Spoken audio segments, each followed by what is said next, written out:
الخاص بكم أولا قبل مساعدة الآخرين. You must fit your own mask before helping others. توجد سترة النجاة تحت مقاعدكم أو تحت مسند الذراع. Your life jacket is stowed underneath your seat or under the armrest. تنفخ السترة فقط عند مغادرة الطائرة بسحب الشريط الأحمر بقوة إلى الأسفل. It has to be inflated outside the aircraft by pulling down strongly on the cords. يمكن نفخها أيضا عن طريق هذا الصمام.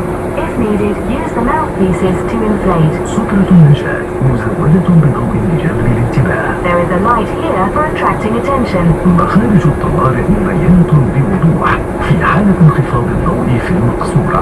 Exit areas are clearly indicated in the event of reduced visibility in the cabin. عند الطوارئ ستضاء أرضية الممرات المؤدية إلى المخارج. Low-level lights will illuminate the path to all exits. ونوضح الآن أقرب مخرج منكم والذي قد يكون خلفكم. Please take a moment to locate your nearest exits, which may be behind you. كل مخرج مجهز بمنزلق ينتفخ تلقائيا عندما يفتح الباب في حالة الطوارئ. Each door has an escape slide which automatically inflates when the door is opened. في حالة الاضطرار إلى مغادرة الطائرة يجب ترك جميع أمتعتكم.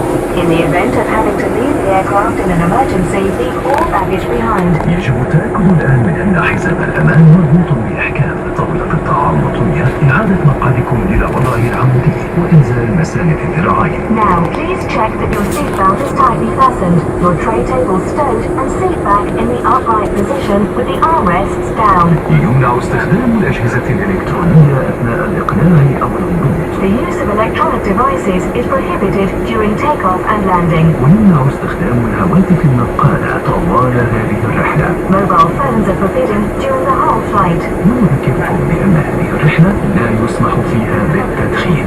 We remind you that this is a non-smoking service. يتعين على جميع الركاب الاطلاع على تعليمات السلامة الموجودة في جيب المقعد أمامكم، حيث تحتوي على شرح مفصل لمعلومات السلامة. For more safety information, please read the safety card, which is located in the pocket in front.